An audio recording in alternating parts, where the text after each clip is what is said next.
Okay, hello. Hello everybody, I'm here with, thank you for camera Kevin and with Jaus camera, do you know which is? Guillem, okay, thank you Guillem and all of you. So, I will talk about some things of today and the relationship between the situation of today and Lenin and Hegel. You know, we are today in a turning point in the world that we think that everybody touched this turning point because we are in a situation which has some resemblances with the situation of the First World War. You know, the socialist movement and the revolutionary movement was in front on the First World War, and today we are also in a world that have a lot of terrible situations, you know, catastrophic situations, and we are entering in a world that have some resemblances with the world of Lenin and the revolutionaries in the 1914. You know, because we're in a world where the capitalism is destroying nature, terrible destroying nature. We're in a world when Trump, you know, and you don't know, it's impredictable the government that Trump is going to take in the United States, and we're in a world that return the wars, and also return the genocide we see today now in Palestine, what is terrible genocide, and we're in a world where you see, you know, the possible that the imperialist, old and new imperialist potencias, it's how to call potencias, powers goes on Third World War, which is not today, now, but it's a possibility that was outside, you know, our generations. I think I probably Kevin know, but the generation that start to political life in the 80s, we have no the problem about nuclear war, but today the specter of the nuclear war return again. So we have an important Leninist and Hegelian task that to look to the world, the two coins of the world, you know, to see that catastrophes that we are suffering, that the workers are suffering, that the women, you know, the LGBT people, the Palestinians, the Ukrainians have suffered, but also to see to the other part of the coin that the people that is fighting and are enfrentando, that are opposing, you know, to the things. And then I will return later to that. The important question here in this talk is this, that Lenin have in front a similar situation, and it was interesting to understand how Lenin understand the situation, in which relationship this situation have to Hegel. Because in 1914, for Lenin and for the revolutionary, looks like that the world the world goes down. What reason was that? The first reason that was also, you know, the first industrial all over war, you know, the First World War, you know, was a terrible carnage that take millions of people to the front. And you know, in Verdun, we have one of the most terrible battles in the history of war. In Verdun, killed 1 million people in one only a battle. You know, a battle that takes a lot of time, 1 year and more. So, and in the first moment of the start of the war, the youth people, workers and campesinos, countryside people, youth people, go to the war with a nationalist fervor, you know, oh, we go to war, the Germans are the enemies, the French are the enemies, blah, blah, blah, blah, blah, blah. So it was terrible, but the very psychological problem to Lenin was not that. You know, was a psychological problem. I exaggerate, was a political problem, but also psychological problem that the second international goes down from day to tomorrow. Jean Jaurès is safe because they poor Jaurès, they kill him. People killed him in July 1914. We don't know what Jaurès will go to make. But Trotsky have a nice opinion about Jaurès. Yes, I tell you something that later. But Lenin supposed that the newspaper published that the Social Democratic Party in Germany supported the war credits was a mentira, was a lie, and it was not a lie, it was really, the Social Democratic Party that have 1 million people militant and 4 million workers organized traicionaron, betray the workers and go to war. They become National Socialist imperialists. In Germany, in Austria, in France, in Russia.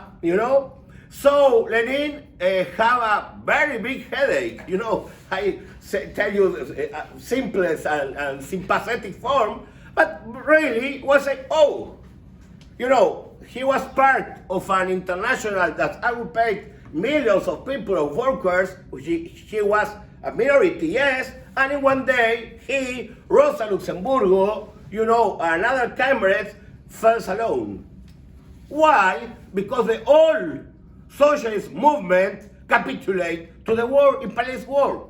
And in 1912, the Second International, take a resolution, very important, that say that if the war starts, the International will keep involving the workers against war, but in the first day the war starts, the Second International, betrayed and start to support each imperialist country of which the parties form part. You understand me? So Lenin didn't go to the psychologist, but he goes in Berna, I think so, to the library to study Hegel. It was incredible. We are going to study Hegel. Hegel, we think, was not a psychologist. It's not Freud. Bukharin, when he was young, he was every life because the Stalin killed him very young.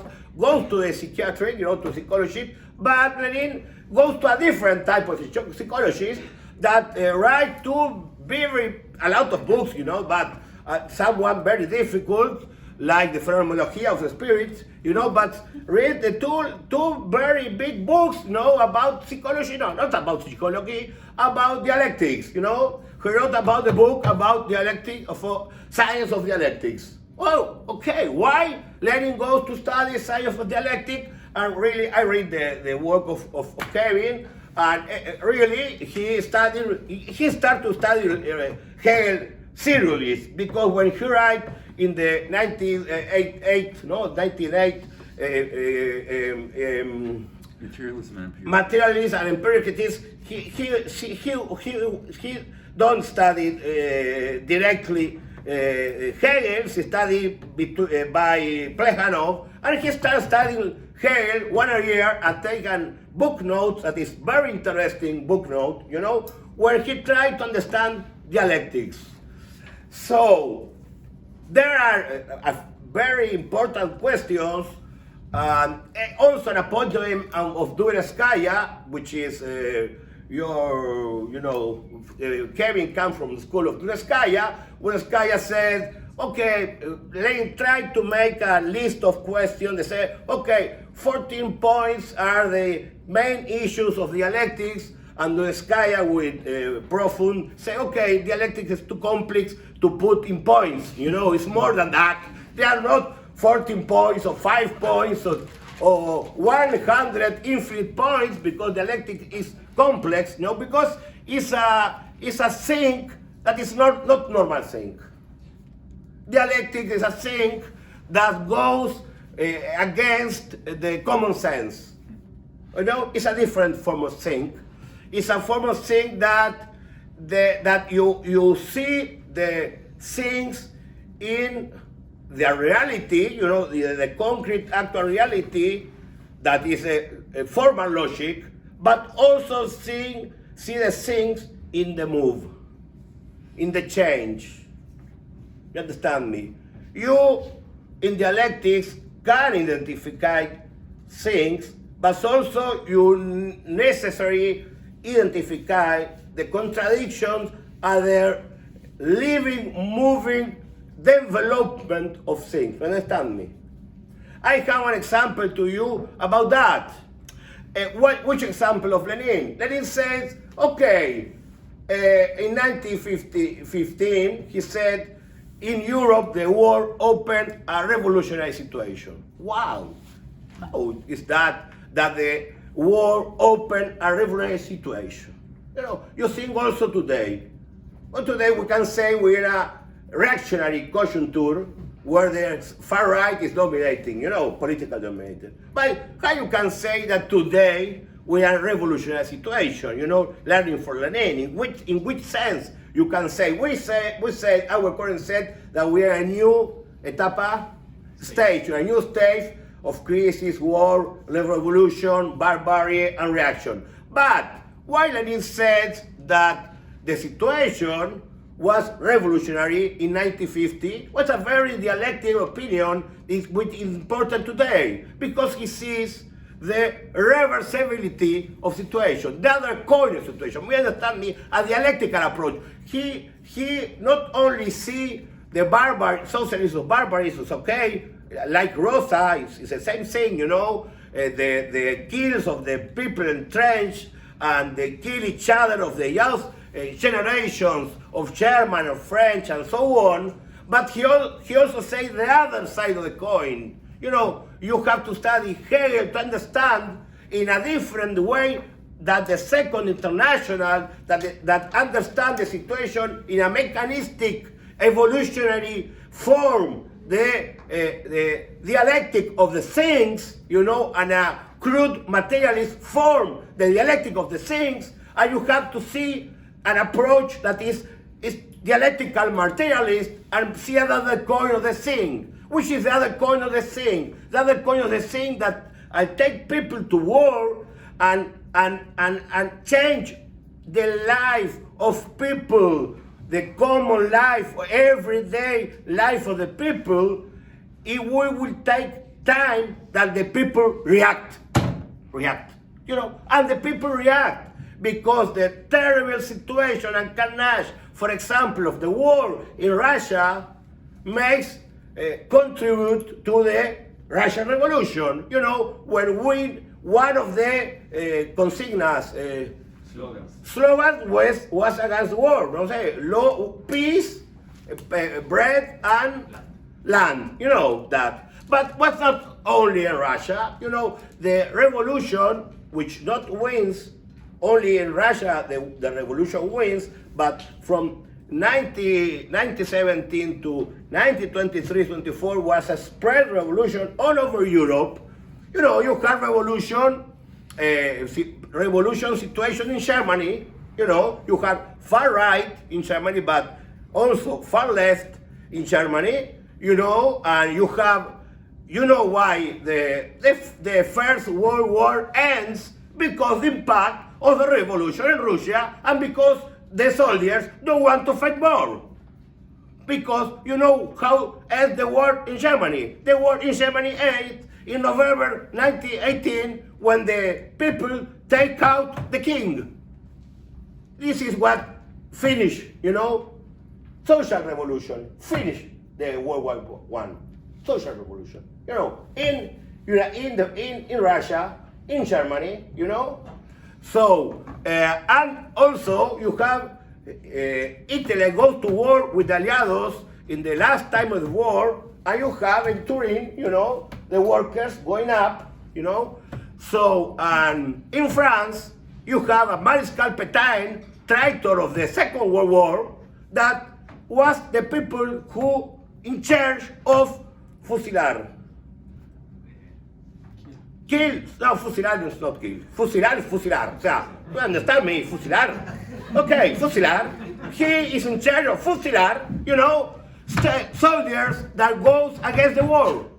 In 1960 or 1917, this person, Mariscal Pétain, and then capitulate from Hitler, 20 years late, mandó a fusilar, take to fusilate a lot of firing squad, claro, a lot of 200 or 300 soldiers because they don't want more the war. What is this question? That the revolution and the war. Impressionante, incredible, you know. So the simple lesson of dialectics there is that dialectics is a tremendous skill of how the living world and universe work. And Lenin studying Hegel and Marx studying Hegel take this very profound think about the things, about how the world and the universe function. And this is an important discussion because we have different traditions in Marxism. I have no time. I don't know how many time 2 minutes is terrible. Okay, but you know I think so. With Kevin, we have some nuances. I read the books of Kevin. Kevin don't read my books in Spanish, but okay. Hablo español.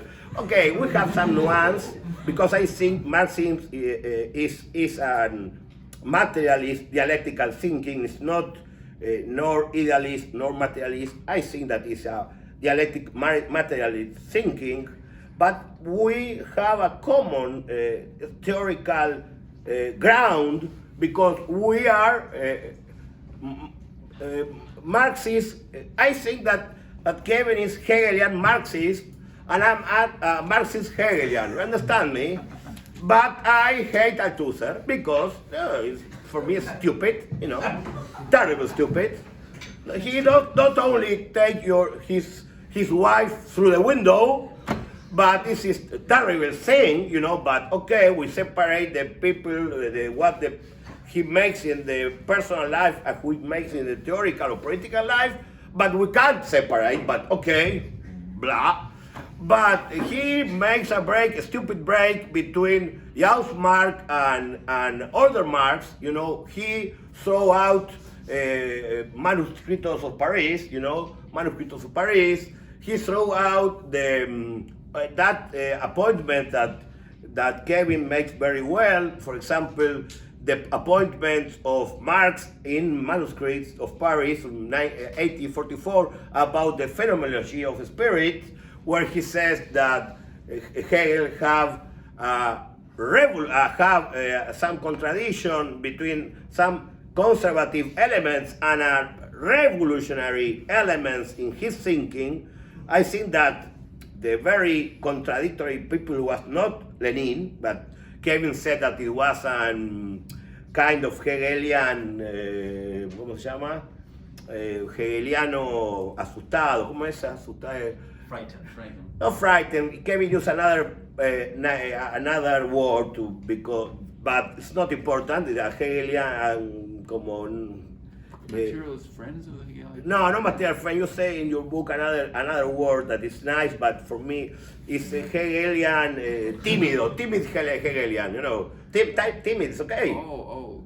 Yes, timid, but I think that ambivalent. No, I think that the people that was really ambivalent was Hegel. You know, Hegel was a really ambivalent pensador, a thinker, but very profound. You know. Which you can really, porque digamos, it's another question that said Dunskaya and end that you can have Marx if you don't have Hegel. You know, it's another point that Dunskaya put is very good because I don't remember now, he put it in another way, criticized that something people that put in another way that said, oh no, okay, Hegel is bullshit, or well, we have Marx and not important Hegel. And Donskaya says, okay, you don't important Hegel, but if you don't have Hegel, we don't have Marx. You know, it's impossible to think in Marx without Hegel because the Marxist Hegelianism is a kind of superation of mechanic materialism. It is as an important tool, not only to theory, not only to come to historical materialism, to talk, blah, blah, not only to that, to the academia, is a very important element to fight. So, I finished. Thank you.